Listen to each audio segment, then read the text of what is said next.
Hello friends, आप सभी का फिर से स्वागत करते हैं हमारे चैनल पर। तो आप सभी देख रहे हैं मेरी ज़िंदगी हो तुम भाग 22।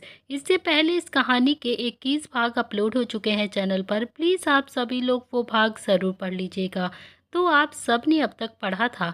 अतुल मिष्टी के दोनों बाजुओं को कसकर पकड़कर उसे गुस्से से बोलता है कि मेरे बेटे को मुझे वापस कर दो।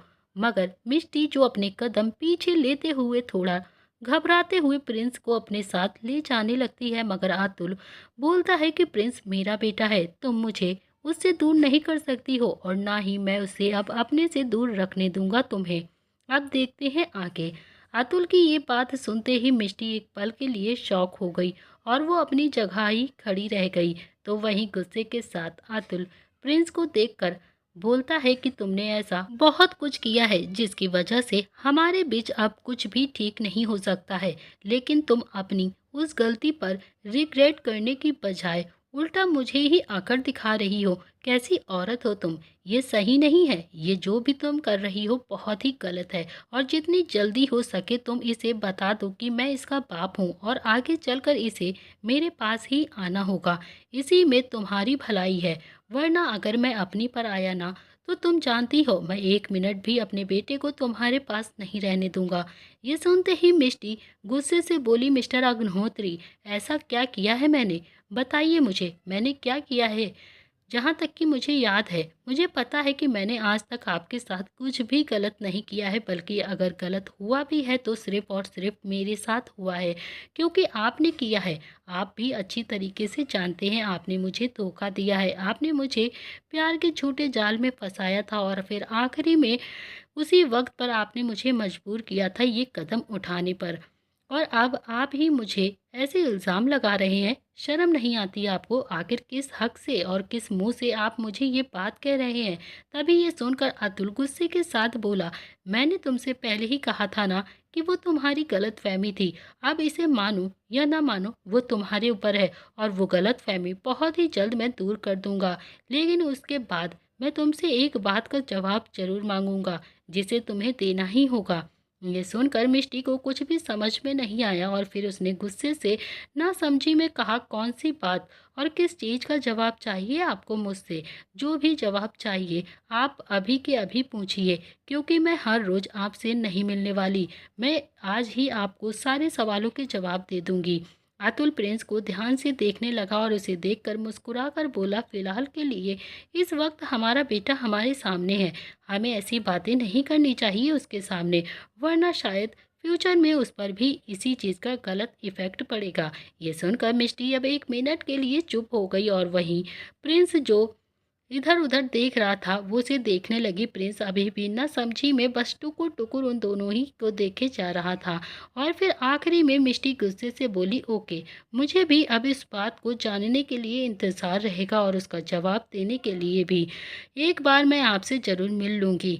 अभी के लिए मैं अपने बेटे को लेकर यहाँ से जा रही हूँ। अतुल उसकी बात को बीच में ही रोकते हुए थोड़ा गुस्से भरे लहजे के साथ बोलता है, सिर्फ तुम्हारा बेटा नहीं है ये, इसके अंदर अतुल अग्निहोत्री का खून है। समझी? ये चीज कभी मत भूला करो, इसीलिए इसे सिर्फ अपना बेटा बनाने की कोशिश भी मत करना। ये कहकर वो सीधा अंदर की तरफ चला गया। तो वहीं मिष्टी बस अतुल को जानते हुए बहुत ही हैरानी के साथ उसे देख रही थी। उसके दिल में बहुत सारे सवाल आ रहे थे। इधर हॉस्पिटल में कशिश इस वक्त अपना काम कर रही थी, तभी कैबिन का दरवाज़ा खुला। कशिश बिना देखे ही बोली, सिस्टर, मैं बस थोड़ी देर में ही आने वाली थी, आपको यहाँ पर कॉफ़ी लेकर आने की क्या ज़रूरत थी? लेकिन तभी उसे कोई भी आवाज़ नहीं सुनाई देती है। तो कशिश थोड़ा सा अजीब फील करते हुए उसे कुछ अजीब सा महसूस हुआ। उसने अपनी नज़र ऊपर उठाते ही देखा तो सामने की तरफ इस वक्त उसे अयांश खड़ा हुआ दिखाई दिया। अयांश को सामने देखते ही कशिश के भाव एकदम से बदल गए और वो आसपास देखकर बोली, अयांश, तुम यहाँ पर क्या कर रहे हो? चले जाओ अभी के अभी यहाँ से। लेकिन अयांश जो तिरछा मुस्कुराते हुए थोड़ा शैतानी मुस्कुराहट के साथ आगे बढ़ा और फिर कशिश की गर्दन को पकड़कर बोला, विराट कौन है और क्या रिश्ता है तुम्हारा उसके साथ? विराट का नाम सुनते ही एक पल के लिए कशिश हैरान हो गई और उसे समझ नहीं आया कि आखिर अयांश किस विराट के बारे में बात कर रहा है। लेकिन दूसरे ही पल उसने गुस्से के साथ कहा, तुम्हारे कहने का मतलब क्या है? मुझे तुम्हारी बातें समझ में नहीं आ रही हैं। देखो, प्लीज़ यहाँ तमाशा मत करो और चुपचाप यहाँ से चले जाओ। मुझे शांति से क्यों नहीं जीने देते हो तुम? लेकिन तभी अयांश गुस्से के साथ बोला, क्या तुम वाकई विराट को नहीं जानती हो या फिर मुझसे कुछ छुपा रही हो? मुझे सच-सच बताओ कि आखिर तुम्हारा विराट से क्या लेना-देना है? मुझसे झूठ बोल रही हो ना तुम? और तुम्हारा ये झूठा नाटक सुनते ही कशिश ने उसे धक्का दिया और गुस्से से बोली, अयांश, तुम्हें हर वक्त मुझ पर क्यों शक रहता है? और मुझे पता है कि आज भी तुम्हें इस बात पर यकीन नहीं होगा। आखिर तुम्हारी प्रॉब्लम क्या है? तुम्हें मेरी सिंपल सी बात समझ में नहीं आती क्या? मेरी लाइफ में ना तो तुमसे पहले कोई था और ना ही अब तुम्हारे आने के बाद कोई लड़का आया है। तो इतनी बात तुमको क्यों नहीं समझ में आती है? तो फिर मैं किसी भी विराट को कैसे जान सकती हूँ? ये सुनकर अयांश अपना फ़ोन निकालता है और गुस्से से उसमें कुछ फ़ोटोज़ उसे दिखाने लगा। लेकिन जैसे ही कशिश ने अयांश के फ़ोन में अपनी कुछ फ़ोटोज़ किसी अनजान लड़के के साथ देखा, तो वो भी बहुत ज़्यादा शॉक हो गई और उसे यकीन नहीं आ रहा था अपनी आँखों पर। वो शॉक होकर बोली, ये सब क्या है? ये सब झूठ है, ये सही नहीं है। ये सुनकर अयांश अब गुस्से से बोला, कितना झूठ बोलोगी तुम मुझसे? अब साफ-साफ मुझे बताओ कि आखिर तुम क्या कर रही थी उस लड़के के साथ? और अगर तुमने मुझसे ज़रा-सा भी झूठ बोला ना या सच नहीं बताया तो तुम सोच भी नहीं सकती हो कि तुम्हारे साथ क्या होगा। ये सुनकर अब कशिश भी अपने दिमाग पर जोर डालने लगी, लेकिन उसे वाकई में याद नहीं आ रहा था कि आखिर वो लड़का कौन था और उस लड़के के साथ वो कब गई थी और किस काम के लिए गई थी। उसे कुछ भी समझ में नहीं आ रहा था। फिर भी उसने वापस से कहा कि देखो देखो अयांश, मैं सच कह रही हूँ। मुझे नहीं पता कि ये फ़ोटो कब और किसने कहाँ पर ली है, लेकिन हाँ, मैं ये सच ज़रूर कह रही हूँ कि मैं इस इंसान को नहीं जानती हूँ। मेरा इस इंसान से कोई लेना देना नहीं है।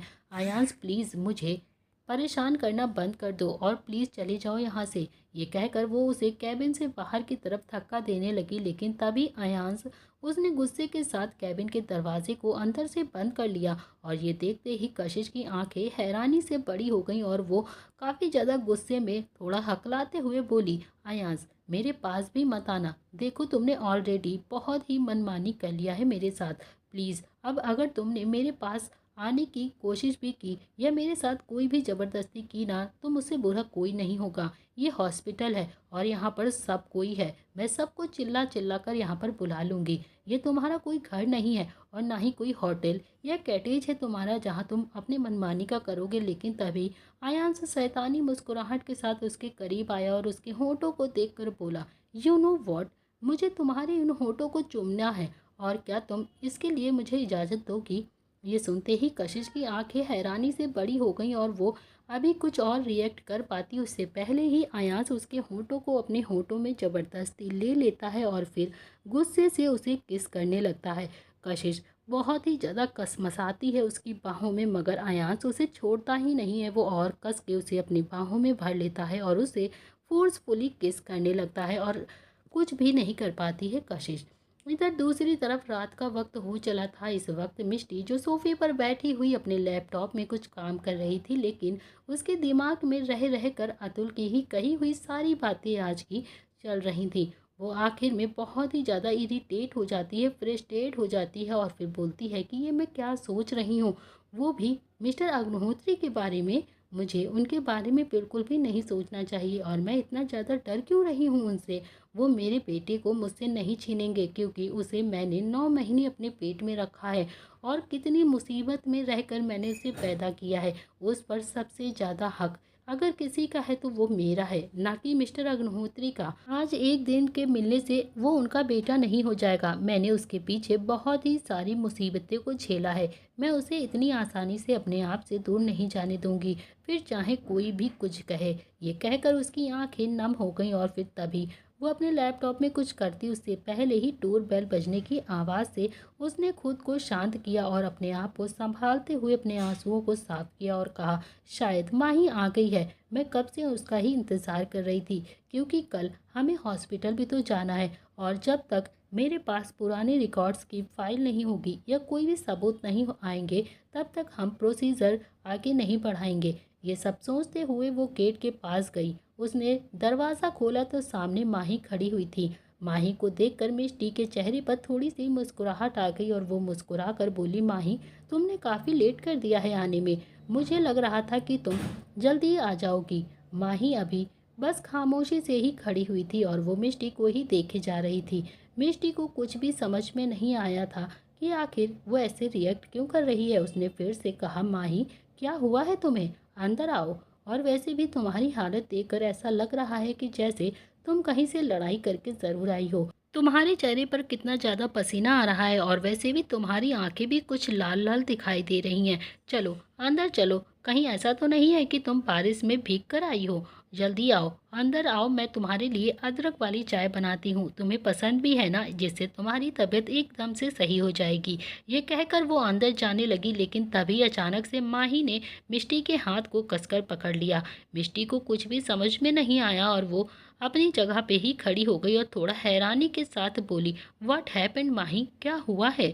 Everything is okay. मुझे ऐसा क्यों लग रहा है जैसे तुम कुछ परेशान हो, और जिस काम के लिए वैसे तुम गई थी, क्या वो काम हो गया है? कहीं उसी की वजह से तो तुम परेशान नहीं हो? क्योंकि मुझे उसकी बहुत ही ज़्यादा टेंशन लगी हुई थी। तुम्हें पता है ना कि कल हमें उसे डॉक्टर को दिखाना होगा। वो सारे पुराने रिकॉर्ड्स होना हमारे लिए कितना ज़रूरी है। ये सारी बातें सुनकर माही ने बस अपना सर हाँ में हिलाया, लेकिन उसने कुछ भी नहीं बोला।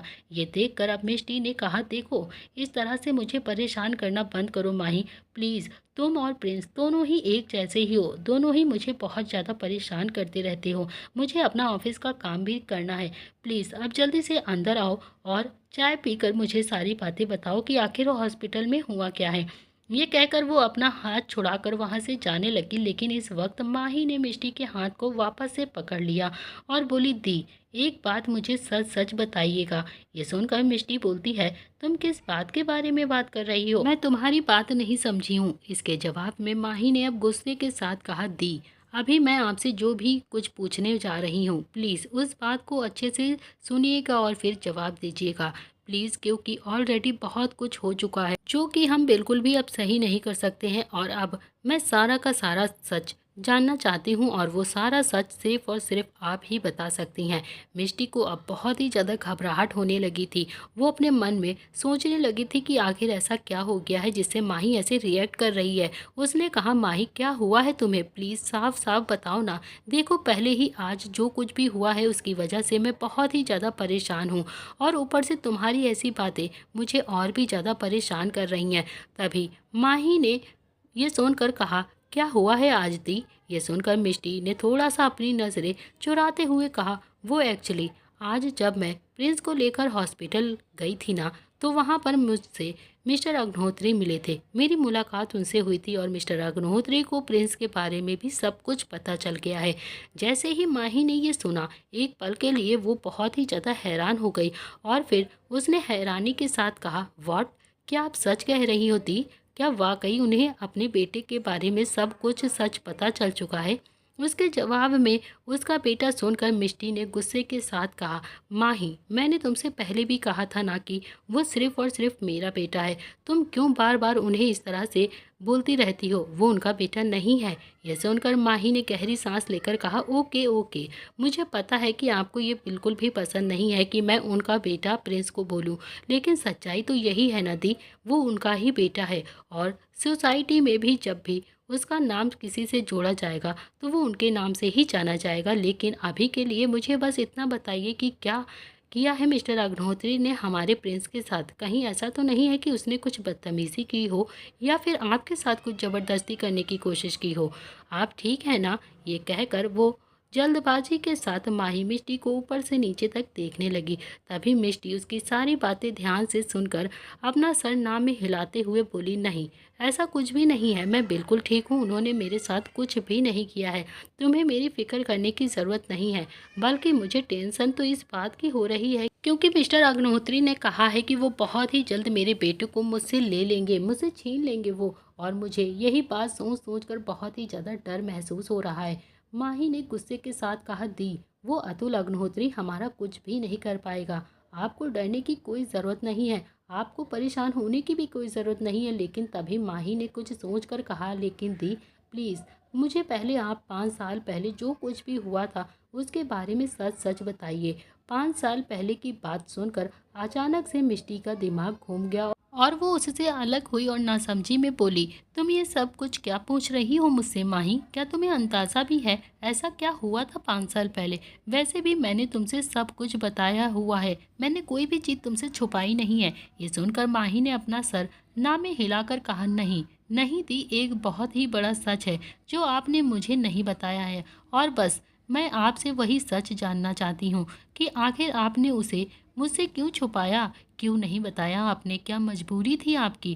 प्लीज़ दी, मैं आपकी बहन हूँ, मैं आपकी बहुत ही ज़्यादा फिक्र भी करती हूँ। अगर आपने अभी भी मुझसे सच नहीं बताया ना तो सही नहीं होगा, मुझसे बुरा कोई नहीं होगा। तभी मिष्टी ने आखिर में परेशान होकर कहा, लेकिन तुम किस सच के बारे में कह रही हो? आखिर कौन सा सच है जो मैंने तुम्हें नहीं बताया है? मुझे तो कुछ समझ में ही नहीं आ रहा है। क्या तुम मुझे साफ साफ बताओगी? तभी आखिर में माही ने भी उसी लहजे के साथ कहा कि दी, वही सच जो 5 साल पहले आपने मुझसे छुपाया था, वही सच जो हॉस्पिटल में हुआ था, और आज तक वो सच आप मुझसे छुपाती आ रही हैं। आपने मुझे उस सच के बारे में नहीं बताया है। बताइए क्यों, क्यों छुपाया आपने मुझसे इतना बड़ा सच? आपने मुझे क्यों नहीं बताया कि प्रिंस एक ट्विंस बेबी था और आपका एक बच्चा 5 साल पहले ही मर चुका था? ये सुनते ही अचानक से मिष्टी का चेहरा पीला पड़ गया और वो बहुत ही पूरी तरह से दंग रह गई। उसे ऐसा लग रहा था जैसे उसके पैरों तले से ज़मीन गायब हो गई हो। उसका दिमाग काम करना बंद हो गया था और वो काफ़ी हैरानी से उसकी तरफ देखकर बोली। जैसे ही मिष्टी ने ये सुना वो शौक होकर बोली, ये तुम क्या कह रही हो माही? नहीं, ये सब झूठ है, ऐसा नहीं हो सकता। मुझे 2 बच्चे कब हुए? मुझे नहीं पता इसके बारे में। मैं भी आपसे पूछना चाहती हूँ कि जब आपके 2 बच्चे हुए थे तो आपको अपनी दूसरी बेटी के बारे में क्यों नहीं पता चला है? क्या आपको एहसास भी नहीं हुआ थी कि आपके पेट में 2 बच्चे थे? प्लीज़ बताइए मुझे। मिष्टी को भी समझ में नहीं आ रहा था कि वो कैसे रिएक्ट करे, ये सब क्या हो रहा है और कैसे क्या होगा। प्लीज़ मुझे साफ साफ बताइए, मुझे सब कुछ जानना है। माही ने ये कहा तो मिष्टी का दिमाग पूरी तरह से ब्लैंक हो गया और उसे कुछ भी समझ में नहीं आ रहा था कि आखिर वो माही की बातों को सुनकर किस तरह से रिएक्ट करे, क्योंकि उसे कभी उम्मीद भी नहीं थी कि उसका कोई दूसरा बच्चा भी होगा और वो भी मरा हुआ होगा। ये सुनकर उसकी आंखों से लगातार आंसू गिरने लगे और वो काफ़ी ज़्यादा परेशान हो गई। उसने सिसकते हुए कहा, मुझे तो अभी भी यकीन नहीं हो रहा है माही कि मैंने एक दूसरे मरे हुए बच्चे को भी जन्म दिया था। मैंने ट्विंस बेबी को जन्म दिया था और मुझे ये सच आज पता चल रहा है, लेकिन वो मरा कैसे और वो उस वक्त कहाँ था जब मेरी आंखें खुली थी? तो डॉक्टर ने कहा था कि मेरे पास सिर्फ एक ही बच्चा है और वो था प्रिंस, और उस बच्चे को उन्होंने कोई जिक्र भी नहीं किया था मुझसे, इसीलिए मुझे इसके बारे में कुछ भी नहीं पता है। ये सब सुनकर माही ने गुस्से के साथ कहा, मुझे लगता है इसमें ज़रूर डॉक्टर ने भी कुछ ना कुछ किया है दी, क्योंकि इसके बारे में अगर आपको नहीं पता है तो ज़रूर उन्होंने आपसे छुपाया है, और इसके पीछे किसी ऐसे इंसान का हाथ है जो बिल्कुल भी नहीं चाहता है कि आपकी ज़िंदगी में कभी भी खुशियां आए, आपको कभी भी खुशी मिले या फिर आपको अपने दोनों बच्चों का एहसास हो। ये सुनकर मिष्टी ने कहा, लेकिन ऐसा कैसे हो सकता है और कौन कर सकता है ये सब? जिस वक्त मैंने अपने बच्चों को जन्म दिया था उस वक्त तो मेरे साथ सिर्फ विहान था, जिसकी 2 महीने पहले ही एक्सीडेंट से मौत हो गई। इसके अलावा और कोई भी नहीं था, क्योंकि किसी को भी नहीं पता था कि मैं कहाँ पर हूँ और मैं क्या कर रही हूँ। मैं तो बस छुप कर रह रही थी। तुम्हें तो पता है कि मैं उस वक्त मिस्टर अग्निहोत्री से छुप रही थी। उस वक्त मैंने छुप कर ही उनके बच्चों को जन्म दिया था, लेकिन मुझे नहीं पता था माही कि मेरे 2 बच्चे हुए थे। मैंने ट्विंस बेबी को जन्म दिया था। ये सब सुनकर अब माही भी खामोश हो गई, क्योंकि वो भी अभी कुछ समझने की कोशिश कर रही थी। और फिर तभी उसके दिमाग में कुछ आया और उसने कहा, यू नो वॉट दी, मुझे ऐसा लगता है कि शायद इसके पीछे किसी न किसी का हाथ तो ज़रूर है, जो आपसे नफ़रत करता है, जो हम दोनों से ही नफ़रत करता है, जो नहीं चाहता कि आपको आपके दूसरे बच्चे के बारे में कभी भी पता चले। वो जानबूझकर ऐसी साजिश कर रहा है, लेकिन अगर वो मरा हुआ बच्चा पैदा हुआ था तो फिर उसके बारे में उसे आपसे बता देना चाहिए था ना। फिर क्यों छुपाया गया? आई थिंक कोई ना कोई इसके पीछे ज़रूर है जो साजिश कर रहा है आपको और अतुल अग्निहोत्री को अलग करने की। अब इसके बारे में मुझे भी पता लगाना ही होगा कि आखिर ये सब किसने किया है। ये सुनकर तभी मिष्टी अचानक से दिमाग में कुछ लाती है और वो दूसरे ही पल शॉक होकर बोली, नहीं, मुझे नहीं लग रहा है कि मेरी वो बेटी मरी हुई है, बल्कि वो आज भी जिंदा है।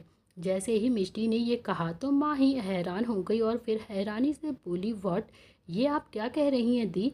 मगर रिपोर्ट के मुताबिक तो आपकी जो दूसरी बेटी हुई थी वो इस वक्त मर गई थी और आपको सिर्फ एक ही बेटा बचा था। लेकिन इसके जवाब में मिष्टी अब अपने आंसुओं को साफ करते हुए बोली, नहीं नहीं, ये झूठ है माही, ऐसा नहीं है, बल्कि मेरी बेटी अभी भी जिंदा है और मुझे अच्छे से पता है कि अभी वो कहाँ पर है, क्योंकि मैंने खुद उसे अपनी आंखों से देखा है। मुझे पता है कि वो मेरी ही बेटी है और एक माँ की आंखें कभी भी धोखा नहीं खा सकती हैं।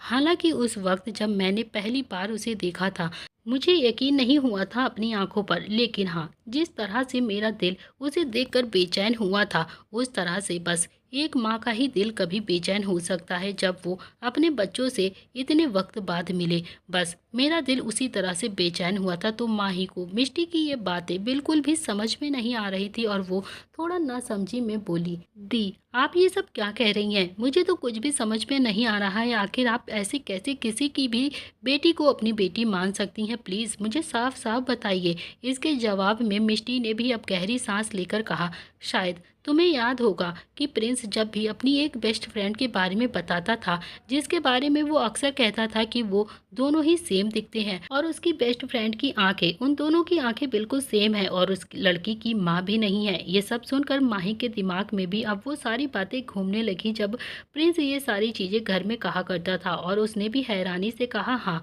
हाँ, मुझे याद आया, लेकिन उसका आपकी बेटी से क्या कनेक्शन है दी? इसके जवाब में मिष्टी ने भी माही को देखते हुए कहा कि वही मेरी बेटी है। ये सुनते ही माही पूरी तरह से दंग रह गई और वो शॉक होकर बोली, व्हाट, ये क्या कह रही हैं आप?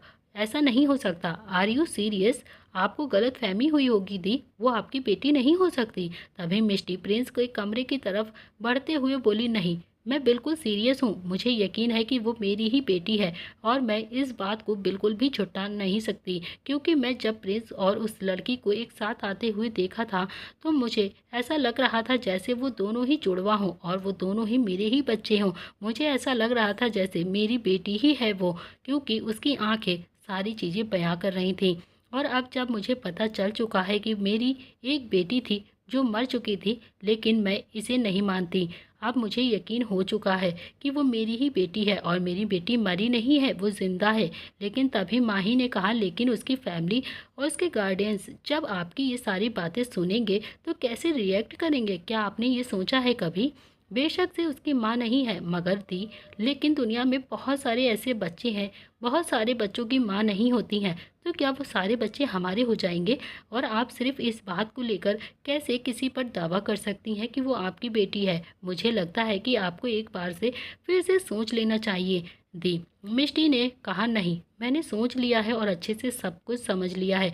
मेरा दिल कहता है कि वो मेरी ही बेटी है और मैं उसे अपना बनाकर ही रहूँगी। मैं किसी की भी बातों पर यकीन नहीं कर सकती, लेकिन मैंने खुद अपनी आंखों से उसे देखा है। ऐसे मैं किसी की बातों पे कैसे यकीन कर लूँ? मुझे किसी डीएनए टेस्ट या फिर रिपोर्ट की भी ज़रूरत नहीं है। मैं दोबारा से जब उससे मिलूँगी ना, मैं जब उसे अपने सीने से लगाऊंगी ना, तो मुझे सब कुछ एहसास हो जाएगा। लेकिन मैं उससे पहले अभी मिलना चाहती हूँ। ये सुनकर माही थोड़ा परेशान हो गई और फिर तुरंत ही मिष्टी को रोकते हुए बोली, दी दी रुकिए, पहले आप ऐसे कहाँ जा रही हैं? प्लीज़ मेरी बात सुनिए। इसके जवाब में मिष्टी ने कहा, मैं प्रिंस से उसके दोस्त का एड्रेस पूछूंगी और फिर अभी के अभी जाकर मैं उससे मिलूंगी और मुझे सारी सच्चाई पता चल जाएगा। मुझे पता है कि वो मेरी ही बेटी है और ये सारा सच सबके सामने आ जाएगा। ये कहकर वो सीधे प्रिंस के कमरे में आई, मगर प्रिंस जो अभी गहरी नींद में सो रहा था वो बहुत ही ज़्यादा क्यूट लग रहा था। तभी मिष्टी बिना उसकी नींद की फिक्र करे कि वो कितनी गहरी नींद में सो रहा है उसके पास गई और फिर उसे जगाते हुए बोली, प्रिंस प्रिंस बेटा जल्दी जल्दी उठो, मुझे आपसे बहुत ही सारे सवाल करने हैं, प्लीज़ जल्दी से उठो। मगर प्रिंस जो कसमसाने लगा, उसकी नींद इतनी गहरी थी इसीलिए वो जल्दी से उठ नहीं रहा था। और वहीं माही जब ये सब कुछ देख रही थी वो बहुत ही ज़्यादा परेशान होकर बोली, दी खुद को संभालो, आप कैसे ये हरकतें कर रही हैं। मुझे पता है आप अपनी बेटी के बारे में सुनकर बहुत ही ज़्यादा परेशान हैं, लेकिन अभी रात काफ़ी ज़्यादा हो गई है, प्लीज़ ये सब बंद करिए। हम कल जाकर उससे मिलेंगे, मगर प्रिंस को सोने दीजिए क्योंकि उसका नींद लेना बहुत ही ज़्यादा ज़रूरी है। आप कैसे भूल सकती हैं ये सब? अगर आपको शक है तो हम कल जाकर ज़रूर उससे मिलेंगे। लेकिन तभी मिष्टी ने गुस्से के साथ माही की तरफ देखते हुए कहा, माही, ये शक नहीं है। ये सारी बातें सुनकर अब माही खामोश हो गई और फिर उसने कुछ भी नहीं कहा। तभी मिष्टी जो वापस से प्रिंस को जगाते हुए बोली, प्रिंस, प्रिंस उठो बेटा, मम्मा आपसे कुछ पूछ रही है, जल्दी से उठो और मुझे अपनी दोस्त के बारे में बताओ। मुझे बताओ कि वो कहाँ पर रहती है, उसका घर कहाँ है और उसका असली नाम क्या है। मुझे अभी के अभी उससे मिलने जाना है।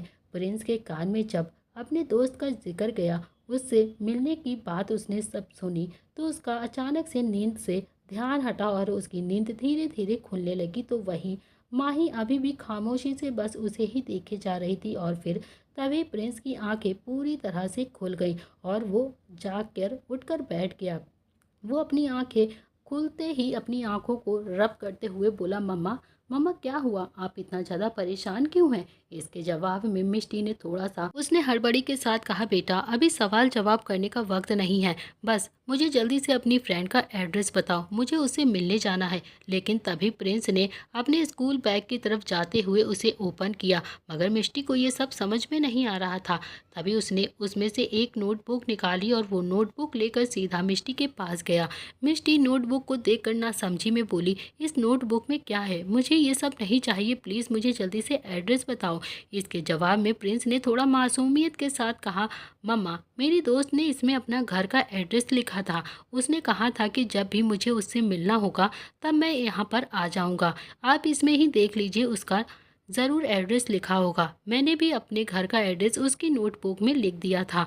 आप इस एड्रेस को देखकर उसके घर जा सकती हैं और हाँ, प्लीज़ उससे माफ़ी ज़रूर मांग लीजिएगा और उसे चॉकलेट भी दे दीजिएगा क्योंकि मेरी दोस्त को चॉकलेट बहुत ही पसंद है। तभी मिष्टी जल्दबाजी के साथ उसके हाथ से वो नोटबुक ले लेती है और जल्दी जल्दी से उसकी नोटबुक को देखने लगती है। लेकिन जैसे ही मिष्टी ने उस नोटबुक में लिखे एड्रेस को देखा, एक पल के लिए वो शॉक्ड रह गई और उसके हाथ से वो नोटबुक नीचे छूटकर ज़मीन पर गिर गई। मिष्टी काफ़ी ज़्यादा हैरान थी। तभी वही माही जो ये सब कुछ देख रही थी, उसे भी कुछ समझ में नहीं आया और फिर वो आगे आकर उसने भी ना समझी में नोटबुक को उठाया और फिर उसने भी जैसे ही वो एड्रेस को देखा, वो भी एक पल के लिए हैरान रह गई और हैरानी से बोली, ये एड्रेस तो अतुल अग्निहोत्री के घर का है दी। और फिर तभी मिष्टी ने अपने सर पर हाथ रखते हुए कहा, नहीं नहीं, ऐसा नहीं हो सकता, ये बिल्कुल भी नहीं हो सकता है। वो लड़की वहाँ पर कैसे जा सकती है? वो मेरी बेटी थी। ये सब कहते हुए वो तुरंत ही दौड़ते हुए वहाँ से बाहर की तरफ जाने लगी।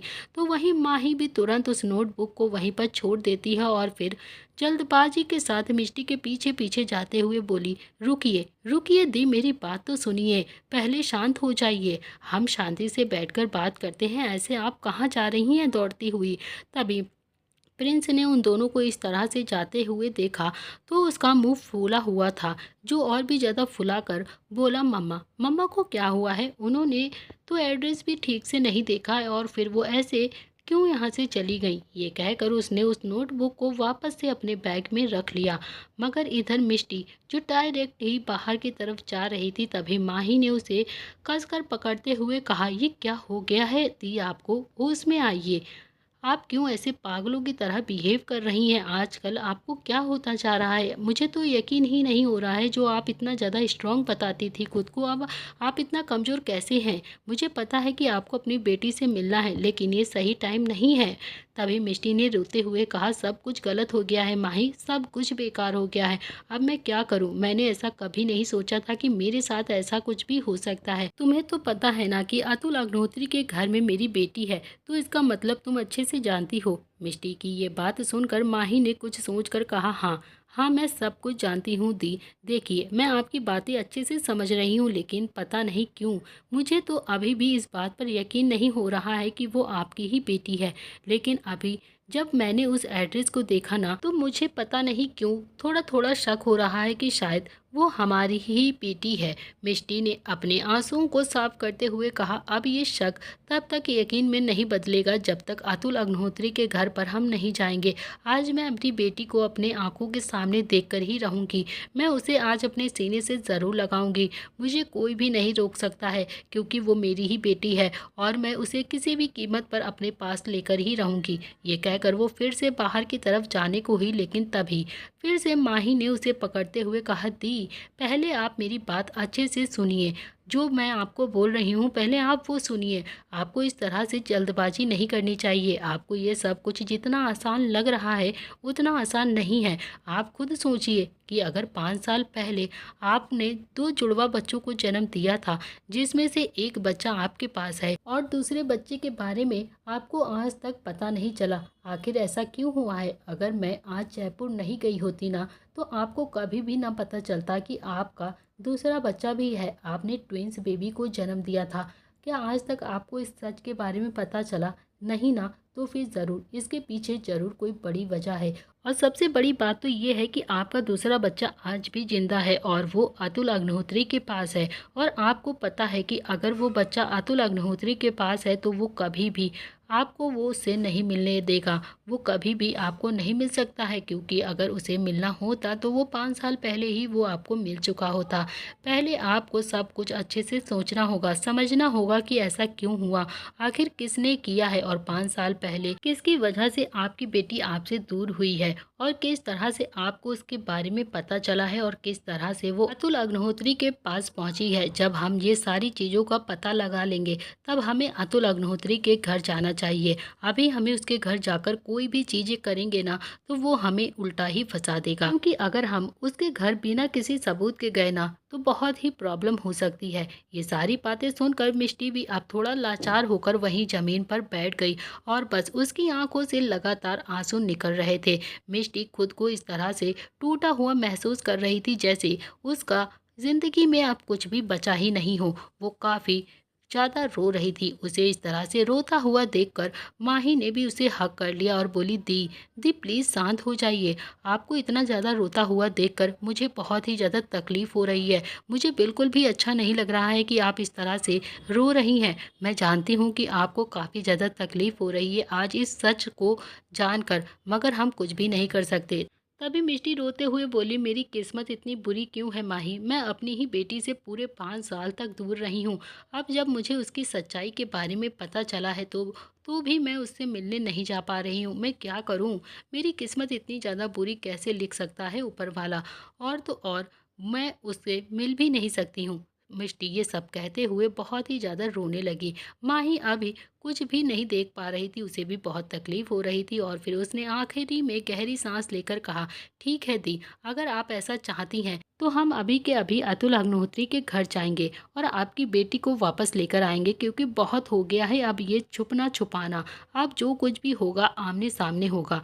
ये सुनते ही मिष्टी ने भी अब तुरंत कहा कि हाँ बिल्कुल बिल्कुल ठीक कह रही हो तुम। अब जो कुछ भी होगा आमने सामने ही होगा, क्योंकि अब इस तरह से डर डर कर हम नहीं रह सकते हैं। हम कब तक अपने बच्चों से इस तरह से दूर रहेंगे? मुझसे अब ये सब बर्दाश्त नहीं हो रहा है, क्योंकि मुझे मेरी बेटी चाहिए और वो भी किसी भी कीमत पर मुझे अपनी बेटी चाहिए। ये कहते हुए वो तुरंत ही अपनी जगह से उठी और माही भी तुरंत अपनी जगह से उठी और वो दोनों ही बाहर की तरफ जाने लगी। लेकिन तभी पीछे से प्रिंस की आवाज़ आई, आप दोनों मुझे छोड़कर कहाँ जा रही हो? मम्मा, मासी, प्लीज़ रुक जाओ। तभी प्रिंस की आवाज़ सुनते ही वो दोनों एक सेकंड के लिए रुक गई। तभी दोनों के दिल में बहुत ज़्यादा बेचैनी हो रही थी। दोस्तों, इसी के साथ इस कहानी का यह अध्याय हम यहाँ पर समाप्त कर रहे हैं। अगर आप जानना चाहते हैं इस कहानी में अब आगे क्या होने वाला है तो आपको देखना पड़ेगा इस कहानी का नेक्स्ट पार्ट। तो गाइज़, आप जाएंगी मिष्टी और माही अग्निहोत्री हाउस में, तो अब शुरू होगा असली खेल। क्या मिष्टी माही दोनों ही अतुल अग्निहोत्री के घर में रहकर अपने बच्चों के लिए लड़ाई करेंगी या फिर ये दोनों हमेशा के लिए एक हो जाएंगे? तो दोस्तों, ये सब चीज़ें पता चलेंगी आपको नेक्स्ट पार्ट में। प्लीज़ आप सब लोग नेक्स्ट पार्ट देखना बिल्कुल भी मिस मत करना। आज के लिए इतना ही, मिलते हैं इस कहानी के नेक्स्ट पार्ट में। Thank you friends. कहानी पसंद आए तो लाइक शेयर सब्सक्राइब ज़रूर करें।